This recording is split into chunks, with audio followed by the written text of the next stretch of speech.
Près de 10 ans après sa découverte, l'astéroïde Apophis revient exciter la curiosité des astronomes début 2013.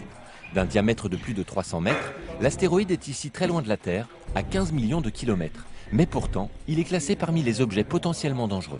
Mais c'est toujours important de l'observer pour savoir exactement où il est, pour affiner les calculs d'orbite et donc pour anticiper sa trajectoire pour les siècles à venir. Apophis n'est pas facile à repérer sur cet écran.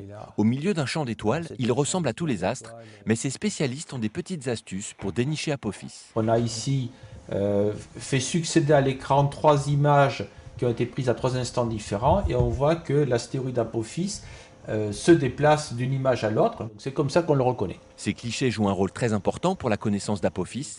Ici, au Centre spatial de Toulouse, une équipe d'experts surveille de très près la trajectoire de cet astéroïde et surtout son approche prévue en 2029 à 30 000 km de la Terre seulement. Ici, c'est une simulation qui a été faite à partir de toutes les données qui ont été mesurées par les astronomes au cours des différents passages d'Apophis près de la Terre, quand on peut l'apercevoir. Et donc ça simule ce qui va se passer en 2029. Donc ici on ne voit pas très bien sur l'image, mais c'est la Terre et l'Apophis qui est ici, qui est dans l'ombre, on ne le voit pas bien, qui est en train de passer. Ici on voit qu'il est passé au-dessus de l'Atlantique. Mieux connaître la trajectoire d'Apophis pour mieux s'en approcher, l'objectif de ces experts est de préparer une future mission spatiale. Ce qu'on veut en finale, c'est avoir la connaissance interne d'Apophis. Et la question qu'on se pose, c'est qu'est-ce qu'il faut faire pour ça ? Pour ça, eh bien, il faut avoir des radars, des sismomètres qui vont sonder la structure interne.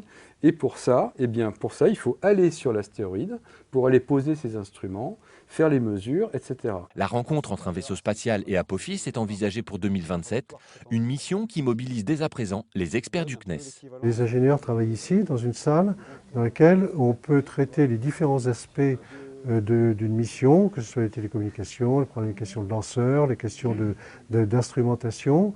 Et donc les ingénieurs se réunissent dans cette salle, chacun travaille et apporte son expertise, et ça permet de converger vers une esquisse de mission dans des délais de quelques mois.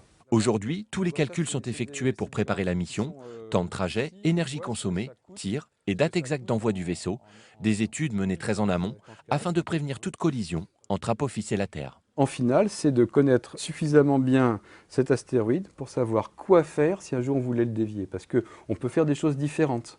On peut essayer de l'attirer par gravitation en dehors de sa trajectoire. On peut essayer de le percuter pour le dévier légèrement de sa trajectoire. On peut aussi imaginer d'essayer de le faire exploser, chose qu'on envisage le moins possible.